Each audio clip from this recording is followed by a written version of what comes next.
ఈరోజు మా వారు మటన్ దోసకాయ వండమని అడిగారండి. దానికి కావాల్సిన పదార్థాలు ఏంటో మనం ఒకసారి చూసుకుందాము. చాలా చాలా టేస్టీగా యమ్మీగా ఉంటుందండి. ఒకసారి మీరు చేసుకున్నారంటే మళ్ళీ మళ్ళీ మళ్ళీ మళ్ళీ చేసుకుంటారు. ఒక్కసారి ట్రై చేయండి. దానికి కావాల్సిన పదార్థాలు ఏమిటో ఇప్పుడు చూద్దాము. మొదటగా మటన్ ఒక అర కేజీ మటన్ తీసుకున్నానండి.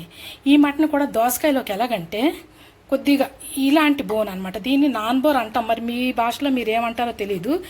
ఇలాంటి మెత్తన బోన్ ఉన్న మటన్ అయితే చాలా చాలా టేస్టీగా ఉంటుందండి. నేను అదొక పావు కేజీ, ఇది ఒక పావు కేజీ తీసుకున్నానండి. అంటే అర కేజీ. నాన్ బోర్ ఏమో పావు కేజీ తీసుకున్నానంటే ఇలాంటి మెత్తటి దుమ్ముండే మటను ఒక పావు కేజీ. మేమిద్దరమేనండి. ఇగో ఇది మెత్తటి మాంసం అంటే బోన్లెస్ ఒక పావు కేజీ, అంటే మొత్తం మీద ఒక అర కేజీ తీసుకున్నానండి. తర్వాత దోసకాయలు ఒక అర కేజీ తీసుకున్నానండి. తర్వాత కొత్తిమీర, కరివేపాకు, ఉల్లిపాయలు, పచ్చిమిరపకాయలు, కొద్దిగా ఉప్పు, కొద్దిగా కారం, కొద్దిగా అల్లం వెల్లుల్లి ముద్ద. మొత్తం మీద ఇవే ఇంగ్రీడియంట్స్ అండి. కొంచెం నూనె, ఒక 2 స్పూన్స్ నూనె, 2 స్పూన్స్ ఆయిల్. ఇంతకు మించి ఇంకేమీ అక్కర్లేదండి. మీరు గమనించారా లేదో, నా వంటల్లో పెద్దగా ఎక్కువ మసాలాలు అలాగా ఏమీ ఉండదు, సింపుల్గానే ఉంటాయి, కానీ చాలా చాలా టేస్టీగా ఉంటాయండి. మనకి కూర తొందరగా అయిపోవాలంటే ముందు పచ్చిమిరపకాయలు, దోసకాయ కళాయిలో కొంచెం నూనె వేసి పచ్చిమిరపకాయలు, దోసకాయ వేసేయాలండి. అది మధ్యలోకి మనం మటన్ కర్రీ చేసేసుకోవచ్చు.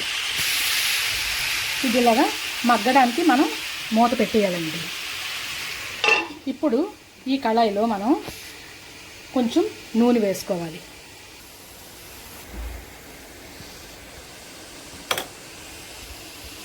దక్క నాన్ స్టిక్ కళాయిలో స్టీల్ గరిటె పెట్టేశారా అని అంటారేమో. ఇది 5 లేయర్స్ కోటింగ్ ఉంది కాబట్టి స్టీల్ గరిటె పెట్టినా ఏమీ కాదు. ఇలా మనం కడిగి పెట్టుకున్న మటన్లోకి ఉప్పు, కారం, అల్లం వెల్లుల్లి ముద్ద వేసుకొని బాగా కలుపుకొని మ్యారినేట్ చేసుకుందాం. మటన్లో అల్లం వెల్లుల్లి ముద్ద వేసాం. ఇప్పుడు ఈ వేగిన ఉల్లిపాయల్లో కూడా కొద్దిగా అల్లం వెల్లుల్లి ముద్ద వేద్దాం.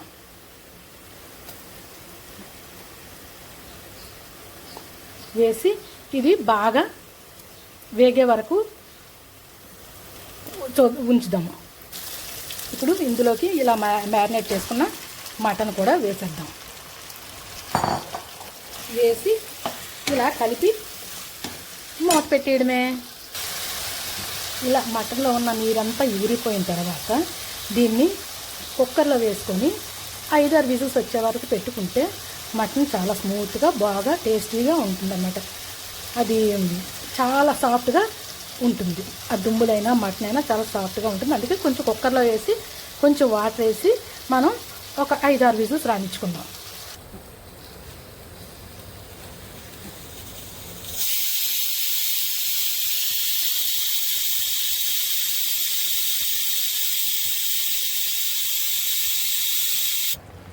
విజిల్ అయిపోయిన తర్వాత మళ్ళీ కళాయిలోకి తీసేసుకొని ఇందులో ఊరికే ఒక నిమ్మకాయ, ఒక టొమాటో చిన్నది కోసుకొని వేసుకుంటే కొంచెం కమ్మగా ఉంటుంది. వేసుకోకపోయినా ఏం పర్వాలేదు. వేసుకొని మళ్ళీ మూత పెట్టుకొని ఆ నీరంతా ఎగిరిపోయే వరకు ఉంచుకుందాం. మటన్ ఇంతవరకు ఉడికిన తర్వాత ఇప్పుడు కరివేపాకు వేసుకుందామండి.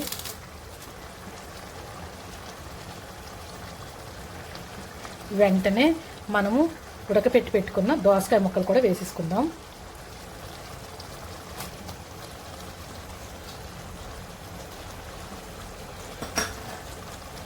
అర కేజీ మటన్కి అర కేజీ దోసకాయలు సరిపోతాయండి.